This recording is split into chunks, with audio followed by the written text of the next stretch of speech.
Y bueno, finalmente tenemos la tercera y última parte de los tres pilares fundamentales para escribir una buena historia de fantasía. Ahora le toca al world building o construcción de mundos. Personalmente, el proceso de creación literaria que yo más disfruto, sin embargo, como vamos a ver, es el que menos importa, a pesar de que es este pilar el que define una historia como parte del género de la fantasía.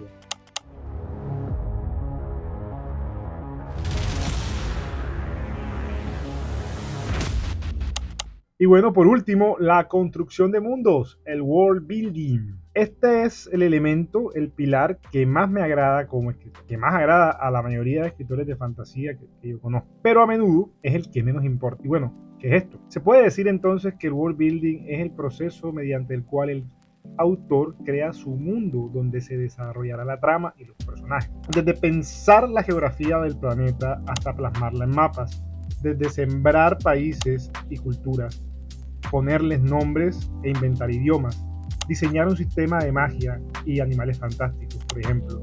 Todo esto compone el world building.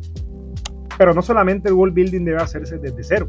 Muchas historias de fantasía exitosas como Harry Potter o las Crónicas de Narnia se ubican en el mundo real, sí, con escenarios fantásticos y ciertas modificaciones, pero se reconoce al planeta Tierra como punto de partida. Aquí es donde muchos se confunden. Construcción de mundo no es necesariamente pasarse semanas enteras ideando un mapa, climas, culturas, países inventados, aunque les confieso que esto último me parece a mí lo más interesante y es uno de los procesos que más disfruto. Pero no es solo eso, world building es poner la base de cómo funciona tu mundo, qué lo diferencia del mundo real, propiamente dicho, y por qué se define entonces como parte del género de fantasía. Por lo tanto, lo considero el elemento más paradójico de todo. Ya verán por qué.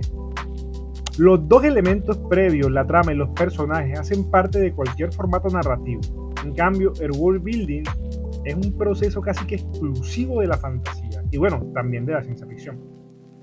Es el mundo que se crea, las bases y las leyes de este, las cosas que diferencian al mundo inventado del real, lo que define la historia como parte del género de fantasía, punto. En pocas palabras, sin world building es una historia de ficción más, no de fantasía. Sin embargo, es la menos importante. No me malinterpreten, puedo decir que es a lo que el autor le puede prestar menos atención y aún así hacer que su historia sea todo un éxito. Si manejo bien los elementos de la trama y los personajes, tan solo basta con que diga que en su mundo hay magia y los personajes la usen de vez en cuando para que se considere fantasía. Sí, yo sé que lo estoy simplificando muchísimo, pero es para dar a entender mi punto. Como siempre, se entiende mejor a través de ejemplos. Canción de Hielo y Fuego es un gran ejemplo de esto. Sé que muchos críticos y muchos de nosotros dicen que esto no es fantasía, y yo la verdad pienso que es la saga de fantasía menos fantástica que conozco, así como su principal inspiración, la no tan conocida trilogía del Batídico de Robin Hood o la Crónica del Aprendiz de Asesino. Y bueno, ya vamos a ver. En ambas sagas tenemos un mundo completamente inventado, con un mapa y países frutos de la imaginación de los autores, aunque de Martin ya lo hablé en otro video, se dice que él no se inventó tanto eso de cero, pero bueno, es válido. Aquí en ambas obras se habla sobre la magia y seres mágicos, pero estos solo cobran importancia en ciertos momentos específicos de la historia, y muy rara vez, la verdad, muy rara. Pero bueno, no se nota tanto porque cuando la magia cobra injerencia en la historia, lo hacen por una buena razón y en momentos claves para la trama y los personajes. Y sin embargo, que no hay casi magia, no hay tanto elementos fantásticos, si le quitamos los datos geográficos imaginarios, los animales fantásticos y la magia, fácilmente podríamos encasillar estas obras en drama e intrigas palaciegas. Lo que busco con este ejemplo es resaltar la importancia del world building para definir una obra como parte del género fantástico, pero al mismo tiempo demostrar que no es necesario que los elementos fantásticos tengan gran injerencia en la historia para que sea un éxito. Ahora veremos por qué. Que tu construcción de mundo sume. Los escritores de fantasía disfrutamos con el proceso de creación de mundo más que incluso diseñando la trama o desarrollando los personajes. Nos encanta pasar horas y horas haciendo cientos de páginas de lore de características físicas de la raza, de los elementos culturales, de los nombres de los países, y lo que personalmente más disfruto yo, haciendo mapas. Lo mínimo que uno espera después de tanto esfuerzo es que sea apreciado. Esa es la verdad. Por eso, en ocasiones es tan frustrante que no podamos implementar la totalidad de esta creación en las novelas. Y el motivo es muy sencillo, porque será aburrido. Es la verdad. Si un escritor no es hábil a la hora de describir el mundo que ha creado y lo muestra como si fuese un tratado histórico de un universo que ni siquiera existe, a no ser que seas un bestseller, nadie va a disfrutarlo cuando lo lea. Y el motivo por el cual, aquí me desviaré un poco, la gente devora libros como El Silmarillion de Tolkien o Fuego y Sangre de George Martin, la historia que cuenta la llegada de Aegon el Conquistador, ¿sí? El principio de los 7 reinos y la historia de los Targaryen. Estas no son novelas en absoluto, no son novelas, son tratados históricos de un universo que no existe. ¿Y por qué los leen? Porque están ya lo suficientemente familiarizadas con esta saga, ¿sí? Con estos mundos. Ya, bueno, menos Canción de Hielo y Fuego, pero ya estas sagas acabaron, quedan muchas cosas en el aire y los lectores quieren saber más. Por más tediosa que la lectura pueda resaltar, y créanme, a mí me encanta el Silmarillion, me encanta Fuego y Sangre, pero no es una lectura amena, no es una lectura que yo la lea para relajarme, ¿sí? Uno se pierde bastante con el montón de nombres y eso, pero se disfruta porque ya sé de dónde proviene todo esto, ¿sí? Es más, miren esto, si el Silmarillion hubiese salido antes del Señor de los Anillos, hubiese sido todo un fracaso. Esto refleja la realidad. Si no conocen lo suficiente de tu historia, tu trama y tus personajes, nadie se interesará por tu world building. Nadie. Y bueno, lo anterior, que tienes que ser un bestseller para que tu world building interese, es una versión del proceso de mostrar orgánicamente tu construcción de mundos a lo largo de tus obras. Solo que en esta versión toma varias sagas y que sea un bestseller. Pero despreocúpense, tranquilos. Pueden hacer que sus lectores se interesen en sus mundos sin que les tome tanto tiempo y mucho antes de que se conviertan en los autores exitosos que tanto sueñan ser. Para esto es esencial tener en cuenta que tu world building debe sumar, no restar.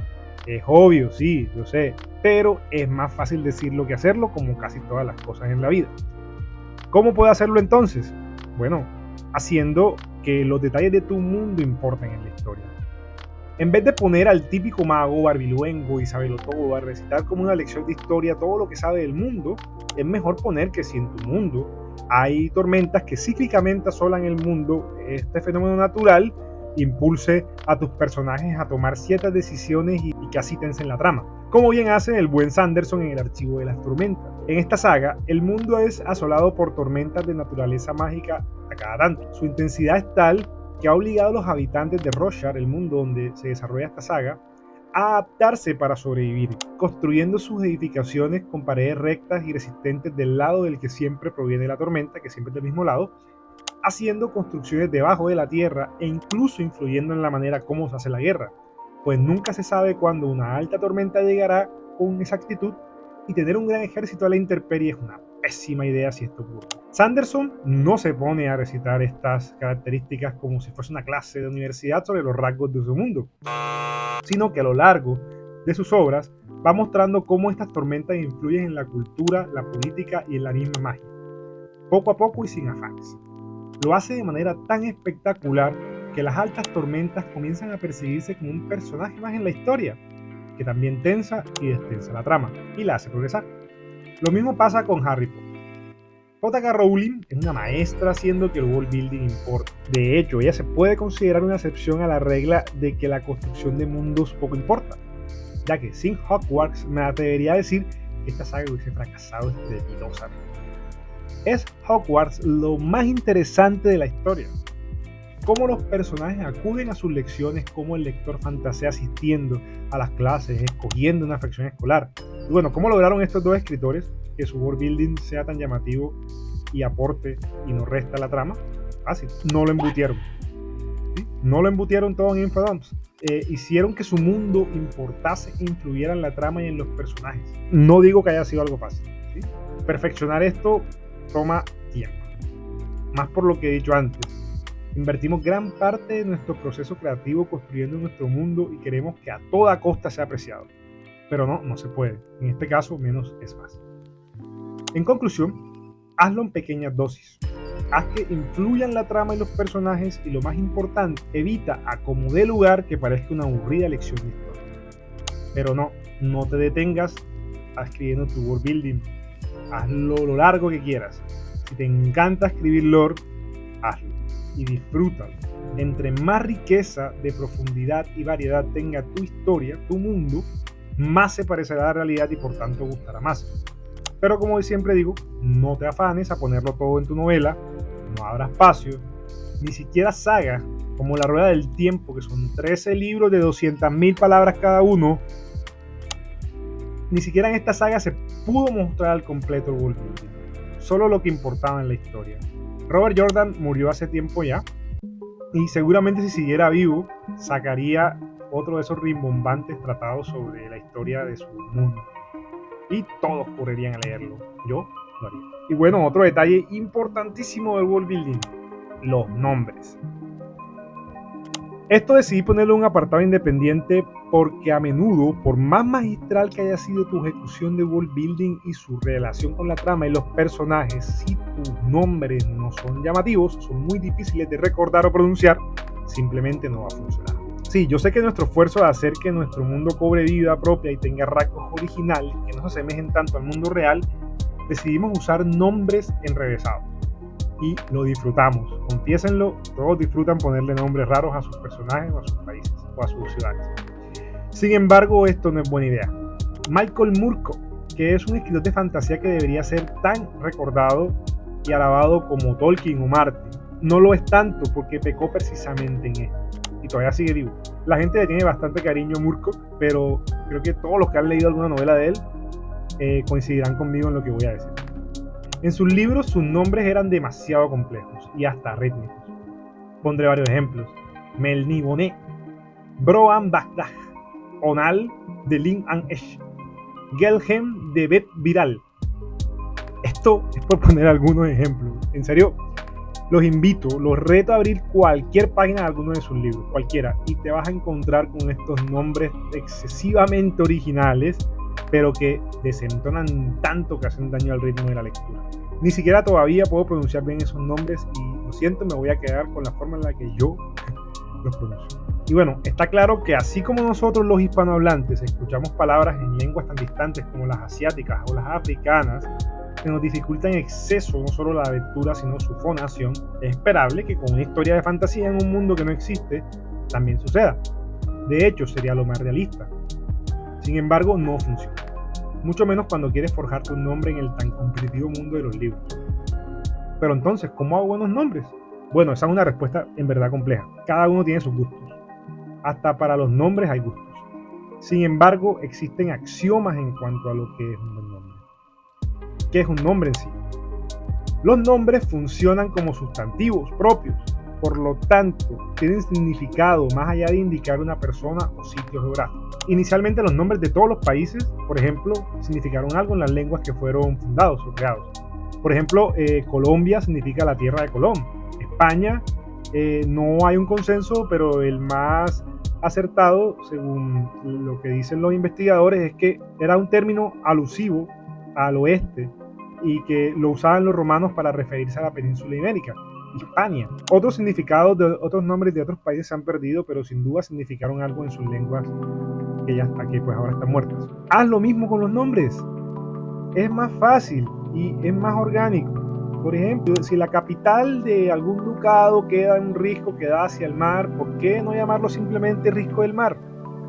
Sí, en la lengua que te hayas inventado seguramente será distinto, pero estás escribiendo en un lenguaje común. Así que independientemente que en tu obra la ciudad Risco del Mar se llame Ferengar, no sé, que esto signifique, si se quiere traducir a cualquier otro idioma, ya sea un idioma inventado o uno real, Risco del Mar. Aquí consigues dos valiosos resultados. El primero, familiarizas al lector con algo ya conocido en tu mundo desconocido. Y segundo, te dará la oportunidad de seguir demostrando tu world building de esa manera tan orgánica como quieres. George Martin y Robin Hobb son especialmente buenos en esto. Sí, tienen nombres como Dorn o Matinor, que no significan nada en la lengua común, pero la mayoría de sus sitios son nombres como Desembarco del Rey, haciendo referencia a donde desembarcó Aegon el Conquistador, el primer rey de los 7 reinos, y Torre del Alce, donde se erigió la primera torre de los 6 ducados por un pirata que le tenía especial cariño a estos animales. Tienen significado. De hecho, Robin Hood va más allá en la trilogía de los Batiliscos y pone que los nombres de las personas de ese mundo son puestos para vincularlos mágicamente a la personalidad. Es decir, si te ponen traspié, como es el nombre del protagonista, tu vida estará llena de contratiempos y problemas. O si te ponen veraz, vivirás siendo incapaz de decir mentiras. Me parece que funciona mejor y cumple los objetivos antes mencionados bastante bien. Pero bueno, si no lo deseas, es válido. Hay que admitir que gran parte del atractivo de una buena historia de fantasía son los nombres altisonantes y que al mencionarlos hagan estremecer al lector de lo genial que suena. Sin embargo, esto requiere más experticia. Como ya he dicho, los nombres deben tener un ritmo y un significado, no solo textual, sino también fonético. Si es un hombre musculoso, veterano de 1000 batallas, no se va a llamar Tiringo o Bobel, no sé. Se tiene que llamar Thrallor o Astagar, por ejemplo. ¿Sí? Al menos es lo que pienso yo. Siempre puedes jugar con los nombres para que también desarrollen aspectos de la personalidad de tu personaje. Este veterano de 1000 batallas, respetado por todos, se llama Tiringo. Todos se burlaron de él en su infancia. Y esto fue lo que lo llevó a esforzarse por ser lo que ahora es. Puede ser así. Y bien, como no a todos se nos da bien inventar nombres, la inteligencia artificial es una herramienta que bien utilizada puede ser muy útil. Espérense, no es para escribir con esto. Es para darnos una sugerencia de cómo poder nombrar cosas. Al final, con o sin inteligencia artificial, si no se te da bien inventar los nombres y te busca inspiración investigando, harás lo mismo. Estarás investigando solo con la inteligencia artificial, que es otra herramienta, y te va a ahorrar unas buenas horas que podrás invertir escribiendo. En conclusión, no te desgastes. Puedes hacer tu world building simple y dedicarte a los otros dos elementos que igual funcionará. También puedes dedicar el tiempo que tú quieras a seguir escribiendo miles y miles de años de historia de tu mundo. Si te gusta, te hace bien, pero recuerda saber cuándo y cómo ponerlo. Y bueno, eso ha sido todo por hoy. Un video como casi todos los videos que hago referente al equilibrio, al perfecto balance entre estos 3 pilares que harán que sin duda escribas una buena historia, una historia increíble que valga la pena leer. No importa lo cliché que sea, que el arquetipo haya sido ya largamente abusado, si usas estos 3 elementos como deberías, será una buena historia. Si te ha gustado el video, por favor dale like. Si quieres saber cuándo subo un nuevo video, dale suscribir. Como siempre, me ayudará un montón a mejorar mi visibilidad en la plataforma y a seguir haciendo este contenido de este tema que tanto nos apasiona.